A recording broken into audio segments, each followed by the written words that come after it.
Assalamualaikum warahmatullahi wabarakatuh. Waalaikumsalam warahmatullahi wabarakatuh. Kebijakan pertahanan dan keamanan maritim. Pertahanan maritim Indonesia. Pancasila sebagai landasan ideal, pertahanan laut Nusantara harus dilandasi oleh nilai-nilai Pancasila sebagai landasan ideal. Artinya, penyelenggaraan pertahanan laut Nusantara harus memperhatikan pandangan hidup bangsa Indonesia tentang peran dan damai, serta pertahanan negara seperti pandangan bangsa Indonesia tentang damai dan perang, pandangan bangsa Indonesia tentang pertahanan negara, Undang-Undang Dasar 1945 sebagai landasan konstitusional. Pertahanan laut Nusantara harus memperhatikan konsep geopolitik. Artinya, pertahanan laut Nusantara harus mempertimbangkan 3 elemen geopolitik Indonesia, yaitu 1. Posisi strategis Indonesia di antara 2 kawasan besar dunia, yaitu Samudra Hindia dan Pasifik. 2. Geografi Indonesia berbentuk kepulauan. 3. Perairan yurisdiksi nasional. Selanjutnya, keamanan maritim Indonesia. Laut adalah sentral bagi Indonesia sebagai negara kepulauan terbesar di dunia. Indonesia memandang laut sebagai pemersatu pulau-pulau di Nusantara. Laut juga dipandang sebagai sumber kekayaan bangsa untuk pembangunan ekonomi. Di samping itu, laut juga dapat berperan sebagai medium pertahanan bangsa. Oleh sebab itu, laut juga dapat berperan sebagai penting bagi Indonesia untuk menjaga stabilitas dan keamanan maritim. Selanjutnya, kebijakan pertahanan dan keamanan maritim. Program-program utama dalam melaksanakan strategi kebijakan pertahanan dan keamanan maritim. 1. Pembangunan pertahanan dan keamanan laut yang tangguh melalui postur pertahanan kelautan Indonesia yang profesional. 2.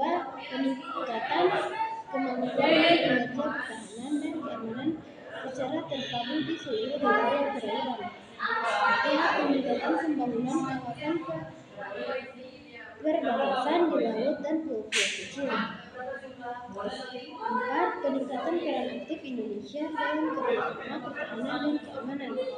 5. Penegakan kedaulatan dan hukum di wilayah perairan. 6.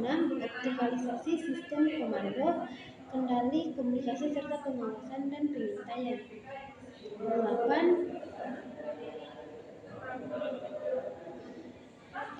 Pembangunan karakter bangsa yang berorientasi kesulitan kelautan upaya bela negara.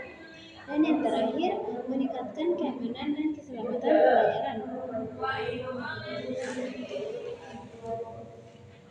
Selanjutnya, isu-isu kemaritiman. Pengelolaan sumber daya kelautan menjadi isu krusial. KKI dalam 5 tahun ke depan akan mendorong pada penerapan program pengelolaan perikanan dengan pendekatan ekosistem dan berbasis wilayah pengelolaan perikanan negara Republik Indonesia.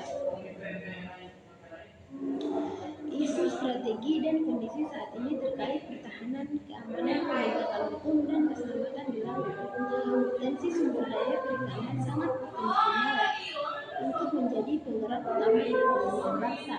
Indonesia salah satunya adalah penguatan penegakan hukum dalam memberantas penangkapan ikan yang ilegal.